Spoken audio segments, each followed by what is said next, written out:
Hello everybody, I hope you're all well. I know I've been gone for a really long time. I've been gone for over a month, I think. Basically, I spoke about it in a community post, so I'm not going to go on about it too long. I've had a very severe case of imposter syndrome since like January, so I just wasn't enjoying making any content really. So I took a little bit of a step back, had a little bit of a breather, and I am back and I'm so excited to film this video. Today we are going to be talking about all about the romanticisation of Lolita, which I've been seeing on TikTok at the moment. And the reason why I find this so fascinating is because Lolita used to be romanticised all the time on soft grunge Tumblr back in 2014, so like nearly 10 years ago. So for me, it's absolutely crazy to see history repeating itself. Did teenagers of today not learn anything from our mistakes? And I'm filming in 30-degree heat today. I have a new microphone, so I know everything's so new, everything's so fresh. So the audio might be like a little bit off. I don't quite know how to I don't know how to work this thing. And you will be seeing a Sula probably. Deal with it. I'm literally not apologizing. And some of you guys may already know this, but I have actually filmed a video about Lolita before. It was called The Normalization of Lolita and Daddy Issues. I don't actually recommend checking it out because it was like one of my first video essays. It's like 2 years old and it's not very good. But as you guys can tell, I find this subject really interesting. And also I've been wanting to make a video about like soft grunge Tumblr for ages because it was such a big part of my adolescence and my teenagehood. But there wasn't really enough about it to make a whole video. So as soon as I saw this Lolita romanticization occurring on TikTok, I knew that it would not only be a great time to talk about that, but also a great opportunity to reminisce on my teenage days. And just a quick disclaimer of when I am discussing the Lolita aesthetic, I am not talking about the Japanese fashion subgenre of Lolita. I'm just talking about the fashion and the aesthetic from the movie. And just before I get into today's video, I would just like to thank today's sponsor, Intermina. They very kindly sent me their Lily Cup Compact, which is a reusable menstrual cup, and already from the get-go I really liked it because it came with a little case and it's collapsible, so I can take it with me on the go. It really does not take up that much room at all. And I went on the Intermina website and took their summer quiz, and my period knowledge is not as good as I thought it would be. To be fair, it's not that bad. I did get 4 out of 8, which is half, but there were certain things that I literally had no idea about. I thought that we lost like 35 to 55 milliliters of blood. That's a lie. I thought we were in the hundreds, I can't lie. But it turns out we only lose 10 to 35 milliliters of blood on our periods. Who knew? And I really like Intermina as a brand because they're so dedicated to destigmatizing periods and having open conversations about periods and intimate health. And that is so important because the school education system can be really lacking when it comes to stuff like this, which is so important because there's absolutely nothing to be embarrassed about. And with Intermina, not only do I feel very comfortable using their products, but I also learn so much about periods that I actually had no idea about before. Like, did you know being on your period can affect your asthma? It's called premenstrual asthma, and I had no idea. I will leave a link to the Intermina website down below so you guys can take the summer quiz yourself, see how scratched up you are on your period knowledge. Let me know if you guys did better than me or not. You can learn all about different period myths, and also you can enter their contest they're running at the moment, and you can win a cheeky little prize. So thank you again, Intermina, for sponsoring today's video.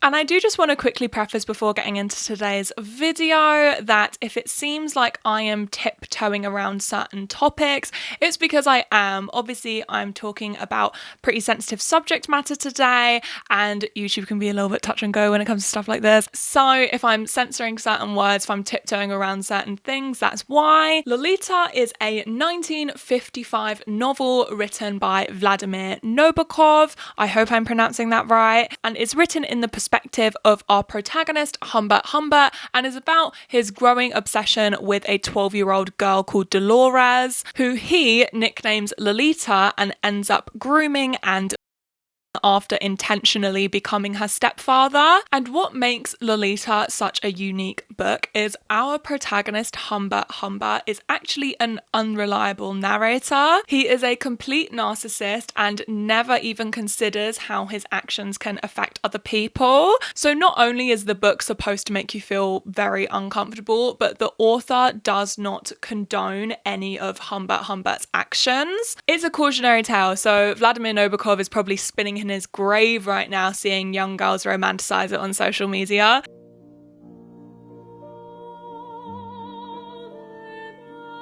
Lolita very quickly became a literature classic and has been adapted into multiple stage plays, a Broadway musical, 2 operas, 2 ballets, and most notably 2 films. It was adapted by Stanley Kubrick in 1964, 1962. And it was adapted for the second time by Adrian Lyne in 1997. And I would say the 1997 adaptation is probably the most popular, especially amongst young girls. It's the adaptation you see the most romanticized on social media. And it's also very important to note that Lolita is notoriously difficult to adapt on screen, not only with the sort of rules and regulations of producing films and what production companies would even want to produce a film like that, but also because of the unreliable narrator aspect of the book. The 1997 adaptation of Lolita is known to be an above average film. It's definitely not awful, but it isn't really a cinematic masterpiece either. It has around 68% on Rotten Tomatoes, and I think it's 6.7 out of 10 on IMDb, but it has definitely amassed a cult following of mostly young women and girls. And I think that there are multiple reasons for this. Firstly, it's the only Lolita adaptation which is filmed in colour.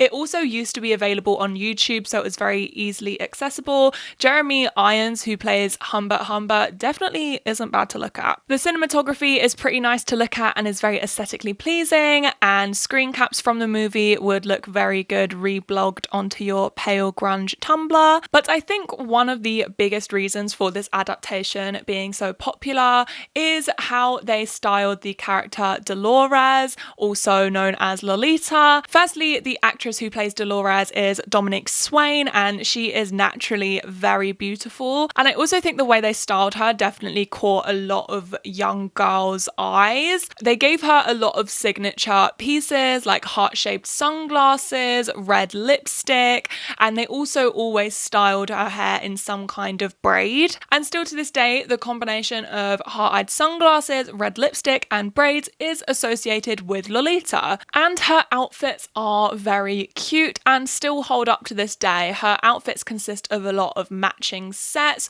usually some sort of crop top and shorts, a lot of off-the-shoulder Bardot tops, a lot of very feminine materials and prints like gingham and lace, very light flowy materials. Again, outfits which would look very good reblogged onto your pale grunge Tumblr.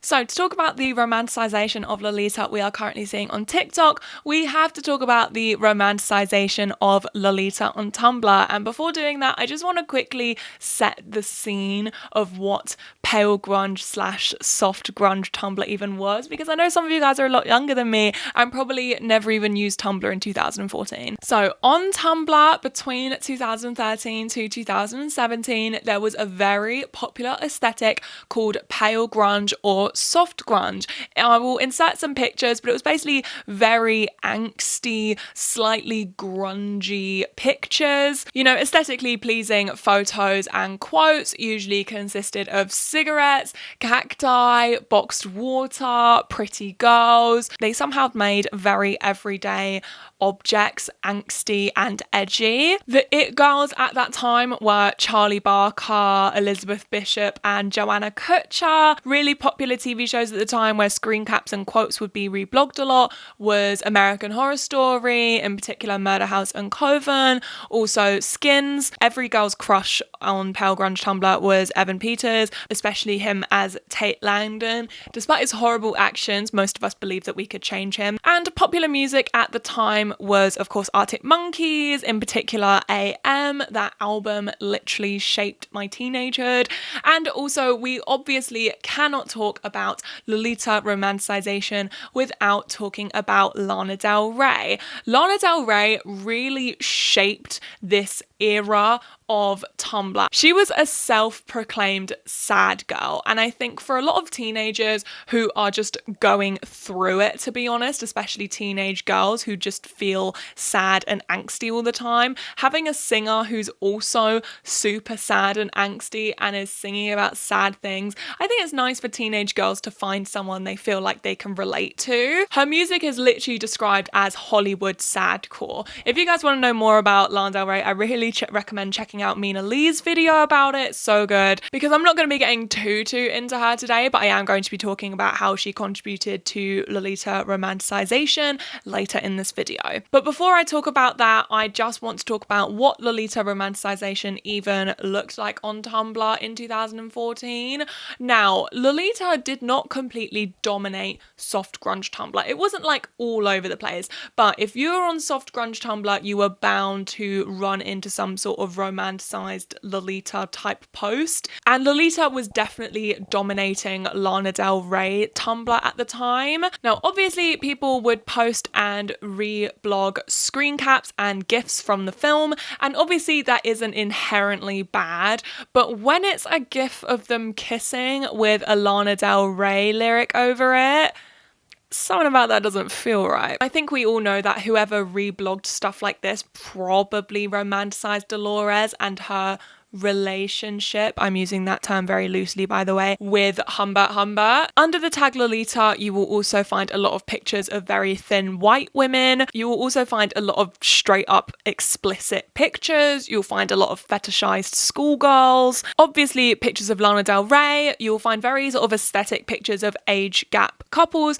in particular very young, beautiful women with much older men, usually men in their 40s, 50s, even 60s. A lot of posts relating to daddy issues you can find under the Lolita tag, and also fashion inspired by the Lolita film and the character of Dolores. And you know, as I said earlier, I really do think one of the reasons why girls do romanticize Dolores so much is because of her style and aesthetic. Another tag relating to Lolita, which used to be really popular, was the tag nymphette.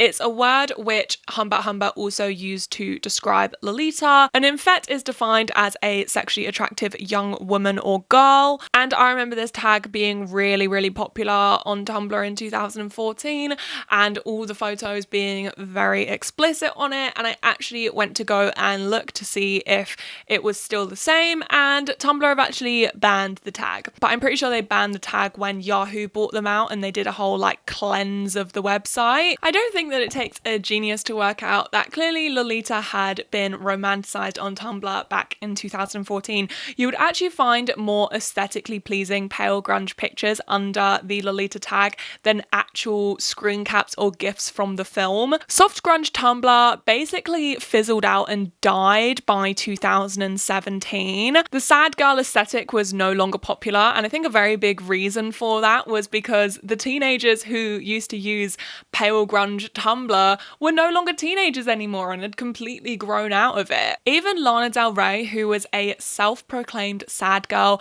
and built a lot of her career on singing about very dark and depressing subject matters, shook off her sad girl image by releasing Lust for Life in 2017 and Norman Rockwell in 2019. And this also coincided with Yahoo buying out Tumblr and changing a lot of the rules and regulations, so people just kind of stopped using Tumblr and just scattered off to Twitter instead. And the Lolita romanticization basically died with Tumblr. Most teenage girls who used to romanticize Lolita were now adults and probably looked back on that phase of their life and cringed. And that was it for a few years. I didn't really hear anything about Lolita romanticization romanticization. Maybe if you went onto certain corners of Tumblr and Twitter, you'd be able to find something, but it was nowhere near as almost mainstreamed as it was in 2014. And I didn't really think about it that much for a very long time, apart from when I made a video about it in 2019. It didn't cross my mind for quite a long time until very recently, where I have seen a few teenagers romanticizing Lolita on TikTok. And this is going to be a little bit difficult to talk about because a majority of these people who are posting these TikToks look like they're under the age of 18, and I don't want to put a child or a teenager on blast in my video. I don't want to insert any TikToks or videos of people who are under the age of 18. Most of the Lolita/Nymphette TikToks I've seen are compilations of aesthetically pleasing Lolita-esque images and pictures of Lana Del Rey and people calling it their aesthetic. I've seen a lot of people dressing up and almost cosplaying as Dolores and lip syncing her dialogue from the movie. And I've also seen a lot of young girls styling themselves after Lolita. So not necessarily dressing up exactly like her, but almost doing sort of Dolores/Lolita inspired fashion. And again, calling it their aesthetic.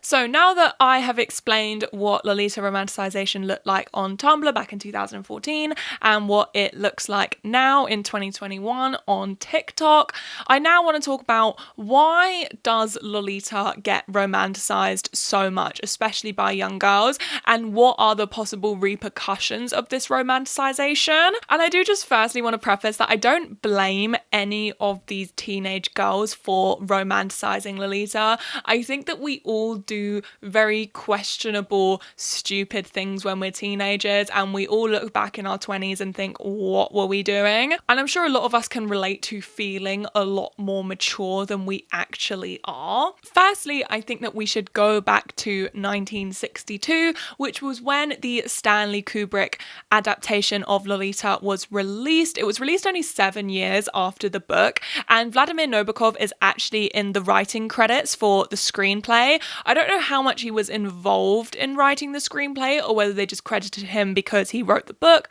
I couldn't really find out much about that. But one thing which I think is important to note about this adaptation is that they actually had to stray away a lot from the content in the book, especially the more explicit and gritty scenes. Otherwise, it wouldn't have been allowed a theatrical release in the US. And because of that, Kubrick actually decided to age Dolores up. In the book, she is 12 years old, and he aged her up to be in her early teens, so probably between 13 to 14 years old. And Adrian Lyne, who directed the 1997 adaptation, also followed suit with aging up Dolores to 14 years old. And Sue Lyon was cast as Dolores in the Kubrick adaptation, and she was actually 14 years old at the time. And most of you guys probably know this, but that really doesn't sit right with me. I think when it comes to roles which are this dark, I think that they should be cast to an adult and just try their best to make them look younger, because I know that there are plenty of 18 to 20-year-olds who can pass as 14. But the main reason why Sue Lyon was cast was because she actually looks a lot older than 14. She looks a lot more mature for her age, and because of that they thought that it would make the film a lot more palatable and it would get greenlit for a US theatrical release. But one thing about the Kubrick adaptation, which I do think was almost a catalyst to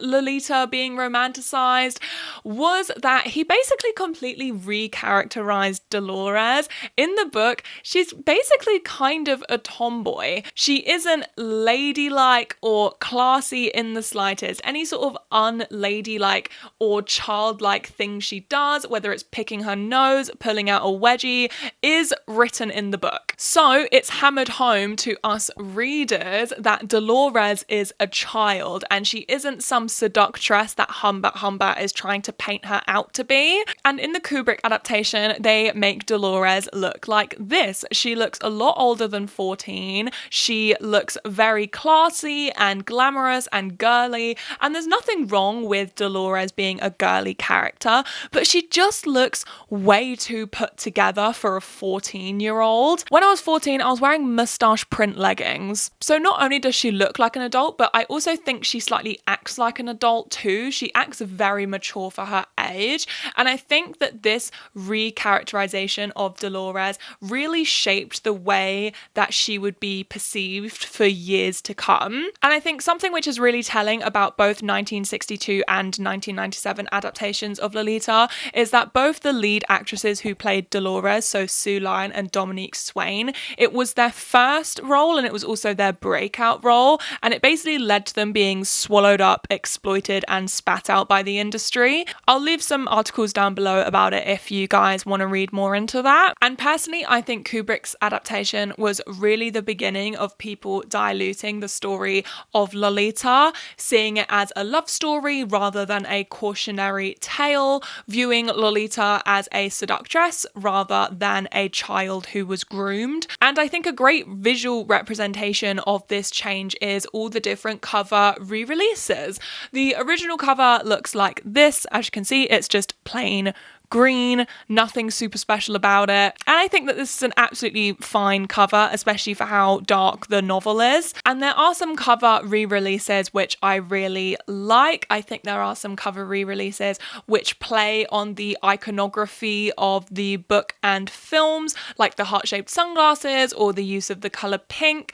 But also I think that there are some cover re-releases which just completely trivialize the story. I'm not sure if that's the right word. Some of the most popular and well-known covers is usually a young girl wearing heart-shaped sunglasses, sucking on a lollipop and gazing into the camera, possibly a bit suggestively, which I think that this cover already paints Dolores as a seductress rather than an ill-fated child, and you already get that impression before you even read the first page of the book. And I feel like this recharacterization of Dolores carried over into Adrian Lyne's 1997 adaptation. Now, I do think that there were some things which he did do a lot better than the Kubrick version. For example, it's a drama, meanwhile Kubrick's version was a comedy drama. It was a lot darker and there were some scenes which were genuinely very difficult to watch. And because they cast Dominique Swain to play Dolores, she was 16 to 17 at the time of shooting. So because she did look a little bit older than 14,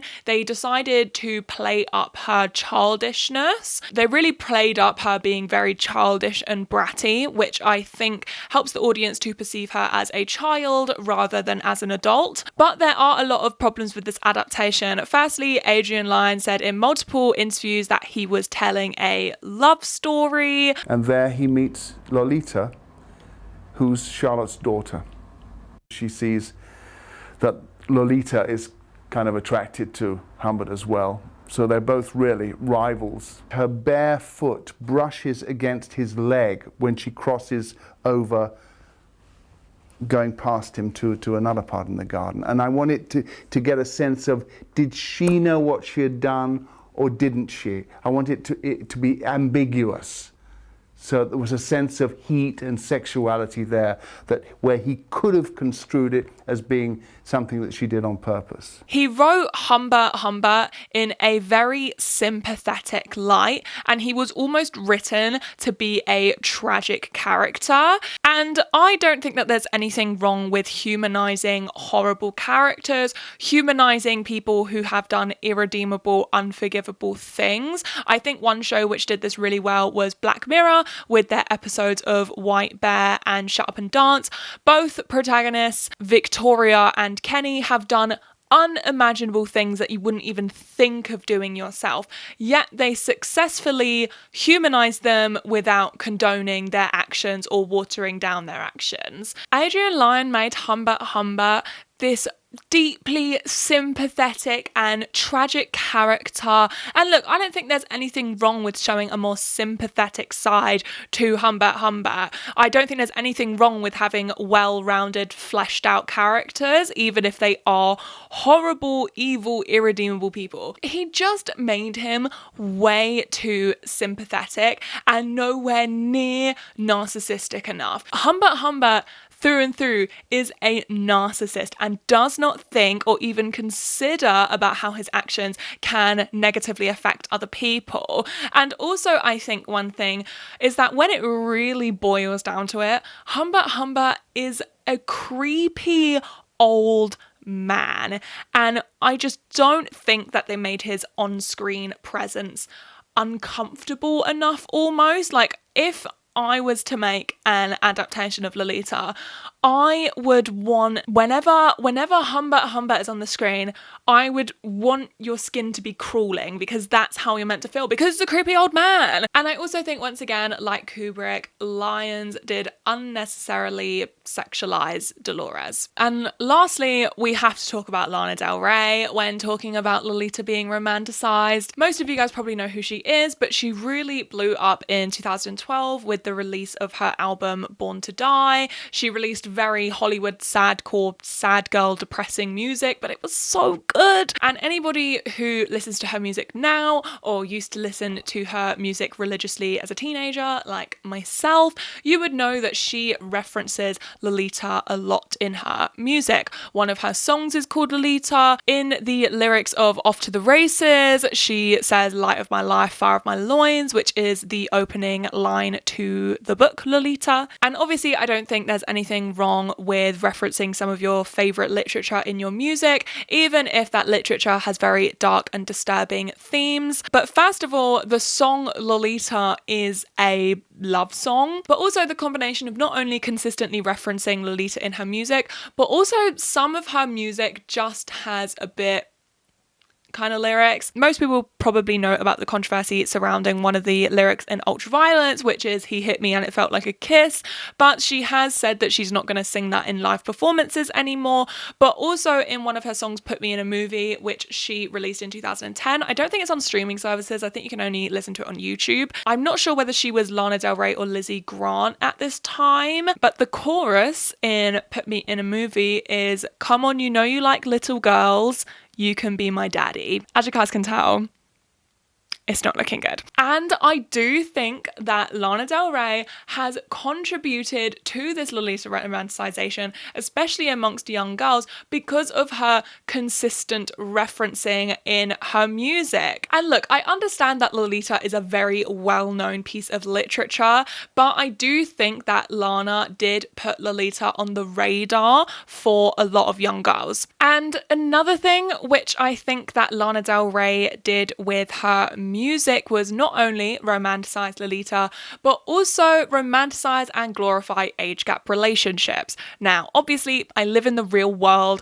I'm not against age gap relationships. I don't think there's anything wrong with a 25-year-old dating a 35-year-old, a 30-year-old dating a 45-year-old, a 35-year-old dating a 50-year-old. You know, you guys get the gist. Because by that age, you're usually a mature adult. But I do have a problem with Leonardo DiCaprio, who is 46 years old, yet has never dated anybody over the age of 23, or Scott Disick, who is 38 years old, yet consistently dates 19-year-old girls. And what really blows my mind about men like Leonardo DiCaprio and Scott Disick is that it's so painstakingly obvious what they're doing. Men will go for women under the age of 23 because they are a lot easier to manipulate and shape and mold into the type of girlfriend and partner that they want. As a woman, and at least in my experience anyway, you start to really find your feet sort of between the ages of 22 to 23. Your critical thinking skills really kick in at this age. So if they decide to date someone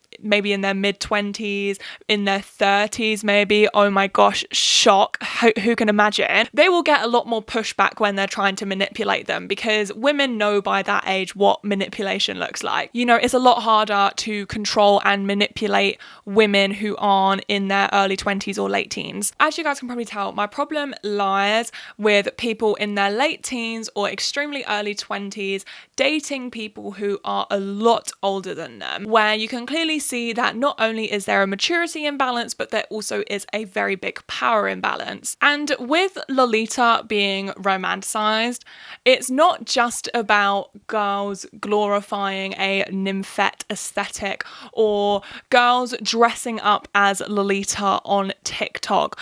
The problem really boils down to girls finding themselves in very dangerous situations. And before I get into it, I thought I would share a very quick anecdote. When I was 16, I went to a party and I ended up getting with a guy who I believe was like 24 or 25. So he was nearly 10 years older than me. And by the way, I'm not traumatized by this situation. I feel no which way about it. I literally snogged the guy, or made out for my American viewers. I remember afterwards, I literally thought that I was the shit. I walked out of that party. I was brushing off my shoulders. I thought I was so cool. This is very hard to do with a microphone. I literally thought to myself, I remember it so clearly. I thought to myself, Lana Del Rey would be so proud.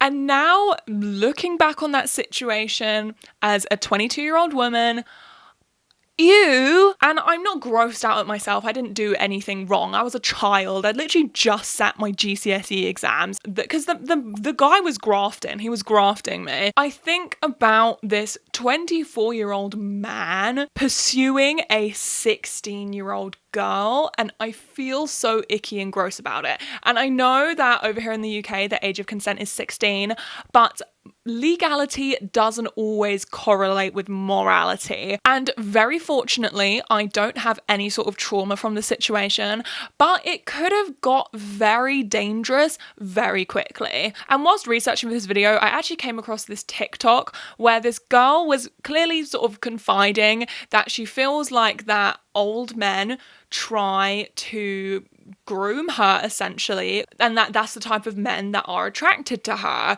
And you can clearly see from the comments and the caption that this isn't something that she's like flexing about. Like, this is something which genuinely really must bother her and upset her. And there were people in the comment section who were probably teenage girls who were saying, oh, but I like older guys. And again, I'm not going to blame teenage girls for this. We all say and do stupid stuff when we're teenagers. And I don't know their reasoning of why they like older men. I was really into older men when I was younger. Still am. I was really into older men when I was younger because I had severe daddy issues, and I still do. But all I want to say is that if you're a teenager, date someone your own age, or date someone maybe 1 year older than you. Because if you do find an older man who likes you, it's because he's a predator. And what I care about the most in this situation, above anything, is girls and young women's safety. And just to finish this video off, when it comes to girls dressing up in sort of a Lolita inspired fashion, I guess that was it almost sort of coincides with like a 1950s aesthetic, so I guess it's okay. But when it comes to girls dressing up as Lolita, like exactly like her, and then posting it online and on YouTube, I'm just not sure how I feel about it, because I don't think they're doing like necessarily anything inherently wrong, but also you just don't know what creepy men are going to be watching your videos. And also when I see like people who are clearly over the age of 18 dressing up, like literally cosplaying as Dolores, weird. There we go, I said it. Weird. But yes, that's this video done. I hope that you guys enjoyed this video. I know it was a lot, and if you did like it, make sure you guys leave a thumbs up and a comment. It really helps for, algorithm purposes. But yes, and thank you again, Intermina, for sponsoring today's video, and I'll see you guys soon for a new video. Bye.